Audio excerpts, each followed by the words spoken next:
Hello दोस्तों, welcome to the burning study.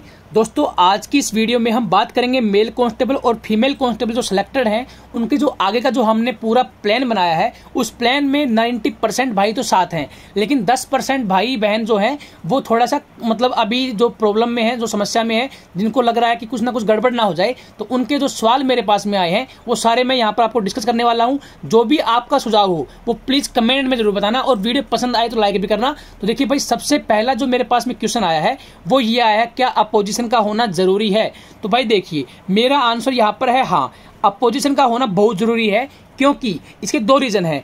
पहला reason तो भाई ये है, कल जो 1 तारीख को जो हमारे साथी गए थे उनके साथ में पुलिस कर्मियों ने क्या बोला कि यहाँ पर आपकी FIR हो जाएगी, तो उनको डराया गया था। जितने भी भाई गए हैं उनसे आप पूछ भी सकते हो, ये बात उनको बोली गई थी। दूसरी बात, उससे हमारे भाई डर भी गए थे। लेकिन अगर अपोजिशन का कोई भी, छोटा हो चाहे बड़ा हो, कोई भी बंदा हमारे साथ में होता तो ये बात पुलिसकर्मी नहीं बोलते, बिल्कुल नहीं बोलते, क्योंकि उनको पता है कि रियलिटी में क्या है। हम वहां पर लड़ाई करने थोड़ी ना गए थे, हम वहां पर हमारा हक बताने के लिए गए थे कि हमारी ज्वाइनिंग जल्दी से करवा दो। ठीक है, तो अभी जो है हमारा यार, ये हमारा संविधान हमें कहता है कि अगर आप सही हो तो अपनी आवाज उठाओ, इसमें कोई FIR नहीं होती। अगर आप तोड़फोड़ करते हो, आप किसी को मारपीट करते हो तो FIR होती है। ऐसे तुम शांतिपूर्वक आंदोलन करते हो तो उसमें FIR नहीं होती है, और हमेशा शांतिपूर्वक आंदोलन ही हमें करना है, पहली बात। दूसरा मैं आपको एग्जांपल दूं भाई, देखो, अगर आपके मतलब किसी आस पड़ोस में घर में आग लग जाए, ठीक है, तो आप क्या करोगे? सबसे मेन बात, आग लग जाए तो 3 ऑप्शन आपके पास में है। या तो देखो, पहली बात तो लोग ऐसे होंगे, या तो वो बैठे बैठे देखेंगे, बैठे बैठे देखते रहेंगे, जैसे कि अभी भी देख रहे हैं कुछ भाई जो मतलब घर से बाहर नहीं निकलना और सिर्फ बैठे बैठे देखेंगे कि हमें क्या करना है, देखते हैं क्या हो जाएगा, कोई दिक्कत नहीं है। ठीक है, तो ये तो भाई बिल्कुल खराब है। ठीक है, दूसरे होते हैं भाई, देखो, कोई सोचेगा कि भाई अपोजिशन को क्यों लेके आ रहे हो, सेम ही फील्ड को, मतलब सेम ही बीजेपी का ही कोई नेता उठा लो, आप उसी को ले आओ। तो भाई देखो, उसमें फर्क नहीं पड़ेगा, सरकार उसी उनकी है तो सरकार भी मतलब सारी चीजें वही है, तो उसमें कोई फर्क नहीं पड़ेगा। अरे आग में तुम आग कितनी लगा लो, कोई फर्क पड़ने वाला नहीं है। तो यहाँ पर ये मैटर भी खत्म है भाई।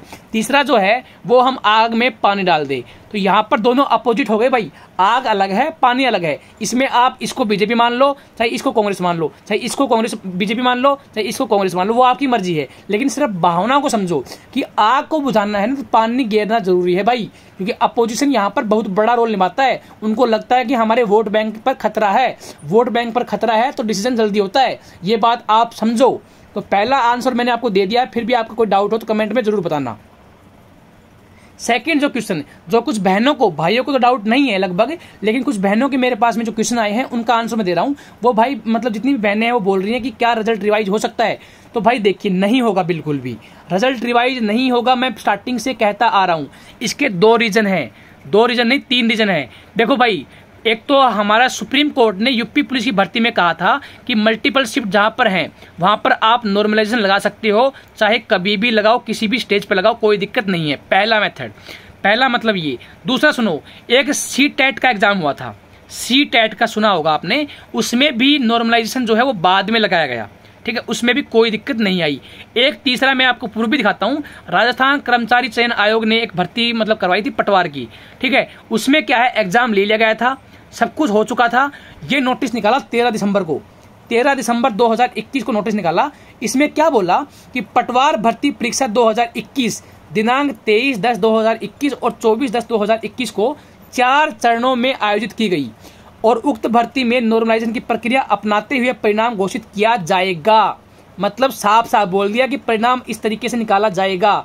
तो भाई क्या दिक्कत आई? कुछ दिक्कत नहीं है यहाँ पे, समझ रहे मेरी बात को? देखो, 2 महीने बाद में, लगभग 2 महीने हो गए यहाँ पे, 2 महीने तो 1.5 महीना तो हो गया पूरा।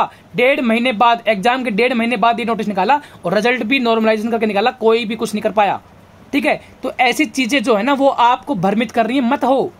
आप बिल्कुल सिलेक्टेड हो भाई, मैं स्टार्टिंग से आपके साथ में हूं, हमेशा कहता आ रहा हूं, सिलेक्टेड हो, सिलेक्टेड हो, सिलेक्टेड हो, और सिलेक्टेड ही रहोगे।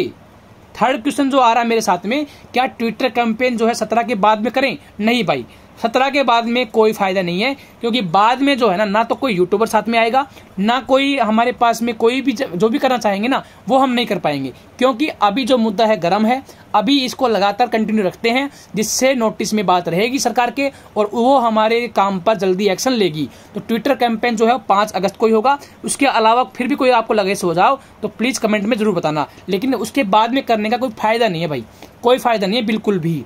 चौथा जो मेरे पास में डाउट आया, जो क्वेश्चन आया वो आया, क्या हमें प्राइवेट वकील करना चाहिए?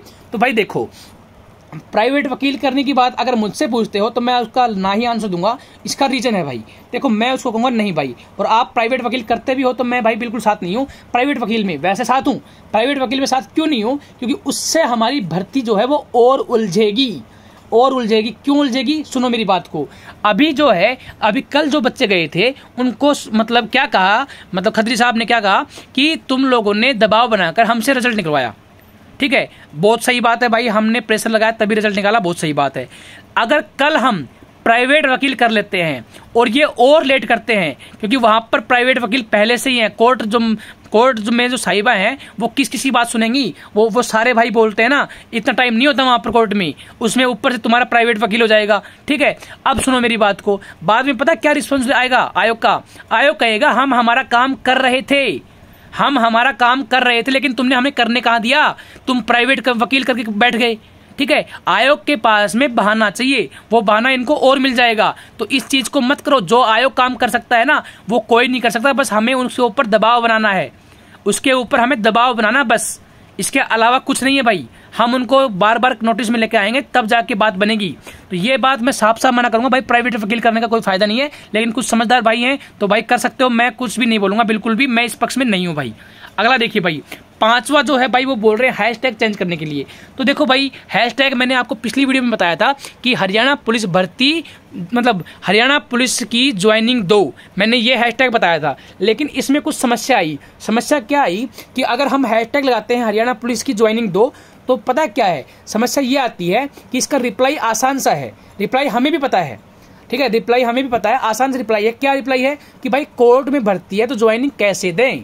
ठीक है, आराम से, बड़ी बात है, कोई दिक्कत नहीं है।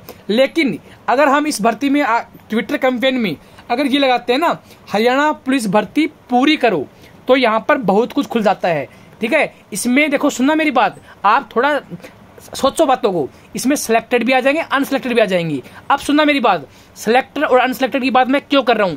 मैं पक्ष में सिलेक्टेड के ही हूं, क्योंकि मुझे पता है जेन्युइन तरीके से रिजल्ट आया है, उसमें कोई खामी नहीं है। ठीक है, और रिजल्ट, आप एक बात बताओ, आयोग जो है मान लीजिए हमने प्रेशर नहीं लगाया, आयोग मान लो 1 साल के बाद में मान लो फाइल देता है कोर्ट में, तो क्या रिजल्ट आज मान लो 1 साल बाद फाइल देगा या फिर मान लो कल फाइल दे, तो क्या कोर्ट का डिसीजन चेंज होगा? अरे कोर्ट देखता है सबूत, आज जो डिसीजन देगा ना, हमारा केस कोर्ट में है तो सबूत देख के वो आज भी वही डिसीजन देगा और वो 1 साल बाद में भी देगा, सेम डिसीजन देने वाला है। तो हम उस चीज को लेट क्यों कर रहे हैं? समझ रहे मेरी बात को? हमें प्रेशर इसलिए बना रहे हैं कि जल्दी से फाइल सबमिट करें, सबमिट करने के बाद में उनको मतलब जो भी है कोर्ट उसके ऊपर एक्शन ले। ठीक है, इतना टाइम हो चुका है, कोर्ट ने रिजल्ट निकाला है तो कोर्ट के पास में सब कुछ है उनके पास में, लेकिन कोर्ट सरकार थोड़े लेट करने की कोशिश में है अपने इलेक्शन के बेनिफिट में। तो वो हमें नहीं चाहिए भाई, हमें हमारी ज्वाइनिंग चाहिए। तो देखो, आपका 99% नहीं 100% कह रहा हूं, आपकी जो ज्वाइनिंग आप ही की होगी। मेल भी सारे सिलेक्टेड हैं और फीमेल भी सारी सिलेक्टेड हैं। लेकिन यहाँ पर देखो, आप ये बोलते हो ना कि भर्ती कैंसिल हो जाएगी, तो भाई भर्ती कैंसिल नहीं होगी मेरे भाई। भर्ती कैंसिल होने का मतलब ही नहीं है ना रिजल्ट रिवाइज होगा। रिजल्ट रिवाइज होगा तो आज भी होगा और 2 साल बाद में भी होगा, 5 साल बाद में भी होगा। इस बात को समझो आप। क्यों आप बार बार डिप्रेशन में जा रहे हो? भर्ती कोर्ट में है तो कोर्ट का सोल्यूशन तभी आएगा जब आयोग रिपोर्ट वहां पर प्रेजेंट करेगा। तो समझो आपकी बात, मेरी बातों को समझो यार, कि हमें जहां पर हमारा रिजल्ट निकलवाना है, रिजल्ट हमारा साफ सुथरा है और ज्वाइनिंग हमारी ही होगी। इस बात को कैसे नहीं समझ रहे आप? माइंड में आपको टेंशन है बिना ही बात की कि ये भर्ती उलझ जाएगी, ये हो जाएगा। अरे वो फाइलें थोड़ी चेंज हो जाएंगी, आपका रिजल्ट जितने आपके नंबर हैं वो नंबर उतने ही रहेंगे, मेरे नंबर उतने ही रहेंगे, रिजल्ट भी उतना ही रहेगा। जो आया है वो कुछ चेंज नहीं कर देंगे, सब कुछ पब्लिक कर चुके हैं वो पहले से ही, तो कुछ चेंज नहीं कर सकते वो। ठीक है, तो तुम डर क्यों रहे हो? तुम्हारा सिलेक्शन तुम्हारा ही होगा, normalisation is the best method है। फिर भी कोई डाउट बचता है तो आप कमेंट में बता दीजिएगा। बाकी मैंने पूरी कोशिश की है कि आपके सारे डाउट क्लियर करने की। Thank you so much, have a nice day.